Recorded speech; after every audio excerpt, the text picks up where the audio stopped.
नमस्कार बच्चों, मैं हरी सर आप सभी बच्चों का वेलकम करता हूं।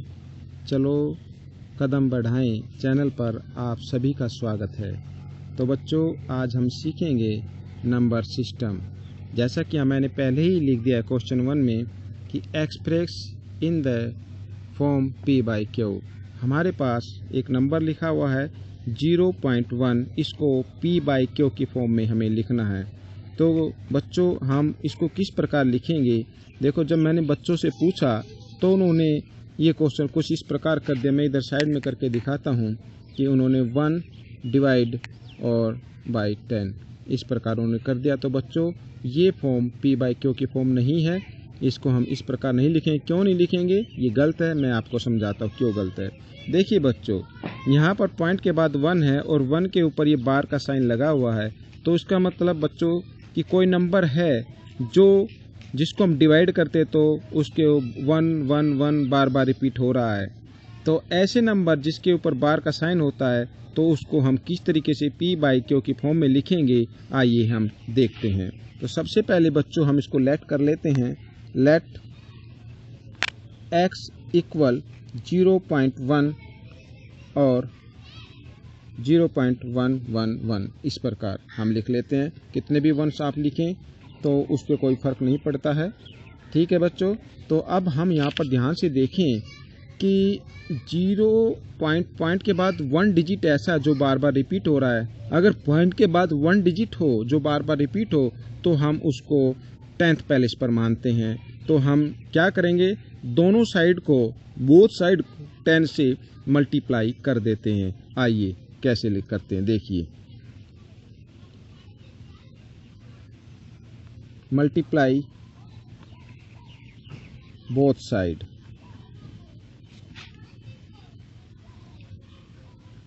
बाई 10। देखिए बच्चों, हम इनको मल्टीप्लाई करते हैं। x को 10 से मल्टीप्लाई करेंगे, कितना आ जाएगा? 10x। और जब 10 से 1 को मल्टीप्लाई करते हैं तो कितना आएगा बच्चों? 1.111 ऐसे आता चला जाएगा।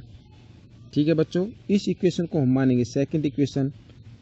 ओके, और ये जो फर्स्ट में दी हुई थी इसको हम मानते हैं फर्स्ट इक्वेशन। ये जहाँ पर ये मैंने यहाँ पर लिखा था इसको मैं काट देता हूँ। ये पहले जो मैंने एक्सप्लेन किया था वो है ये, इसको मानेंगे फर्स्ट इक्वेशन और ये हो गई सेकंड इक्वेशन। अब बच्चों, आपको करना क्या होगा कि फर्स्ट को सेकंड में से सबट्रैक्ट करना होगा। मैं लिख देता हूँ यहाँ पर, सबट्रैक्टिंग सेकंड फ्रॉम, यहाँ पर सबट्रैक्टिंग 1 फ्रॉम सेकंड। ये बच्चों ये 1 है, इसको ध्यान से देखना।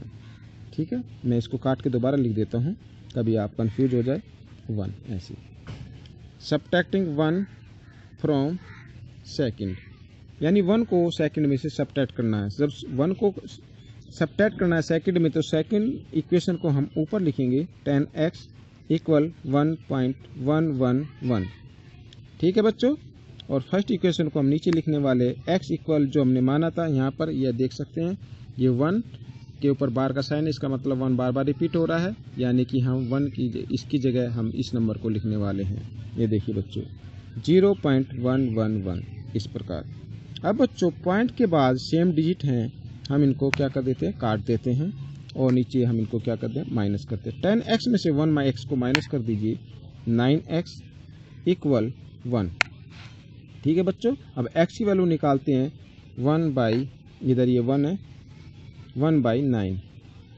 तो बच्चों ये x की वैल्यू आ गई, ये p बाई क्यू की फॉर्म में आ गया, ये रैशनल नंबर आ गया। तो बच्चों आपने सीख लिया होगा कि हम 0.1 जिसके ऊपर बार का साइन होता है उसको किस प्रकार हम इसको सॉल्व करते हैं, और जिसको आपने सॉल्व करने का तरीका भी देखा, और सॉल्व करने का तरीका कोई ज़्यादा मुश्किल नहीं है। तो ये आंसर आ गया।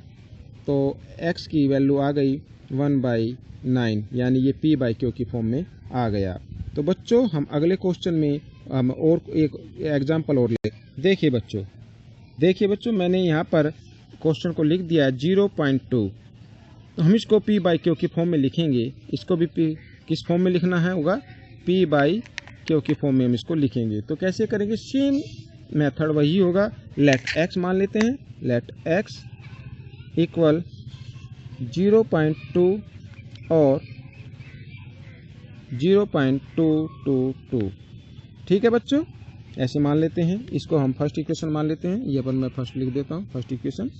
तो आगे हम देखते हैं बच्चों, यहाँ पर जैसे मैंने पहले क्वेश्चन में बताया है कि पॉइंट के बाद 1 डिजिट है, और जो पॉइंट के बाद 1 डिजिट होता है वो 10th प्लेस पर होता है, 10th प्लेस पर। तो हम क्या करेंगे, तो 10 से दोनों यानी लेफ्ट हैंड साइड और राइट हैंड साइड को मल्टीप्लाई कर देते हैं।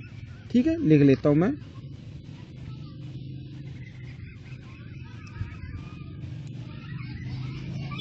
मल्टीप्लाई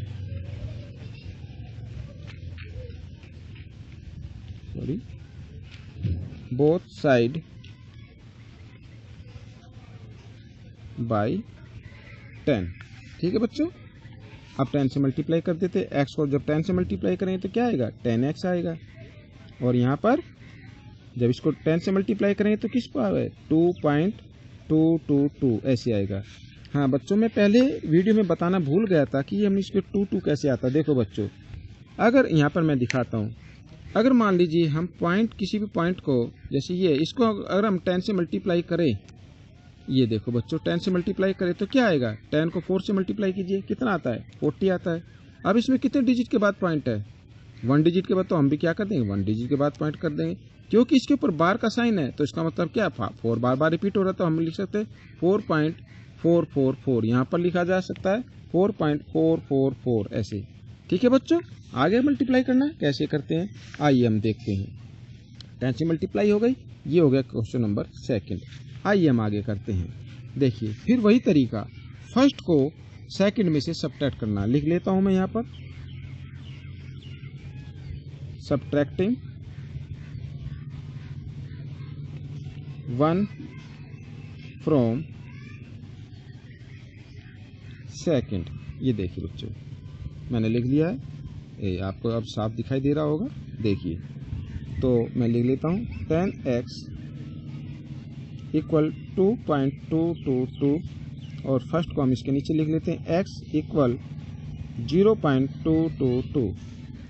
माइनस के लिए माइनस का साइन लगा दीजिए, और ये पॉइंट के बाद ये सेम डिजिट है तो उसको माइनस कर देते हैं। यहाँ पर 10x में से 1x को माइनस करेंगे तो कितना आ जाएगा, 9x, और यहाँ पर क्या आ गया, 2। तो ठीक उसी तरह अब x की वैल्यू फाइंड करनी है, तो x की वैल्यू कितनी आ जाएगी, x इक्वल 2/9। तो बच्चों हमने ये जो इधर लिख रहा 0.2 जिसके ऊपर बार था, तो उसको हमने p/q की फॉर्म में लिख दिया है, जिसका आंसर है 2/9।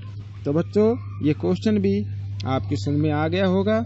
हम अगले वीडियो में और कुछ एग्जाम्पल देखेंगे, तब तक इस प्रकार के कुछ क्वेश्चन पर आप इनकी प्रैक्टिस कर सकते हैं। मैं कुछ क्वेश्चन आपके लिए लिखता हूं जिसकी आप प्रैक्टिस कर सकते हैं।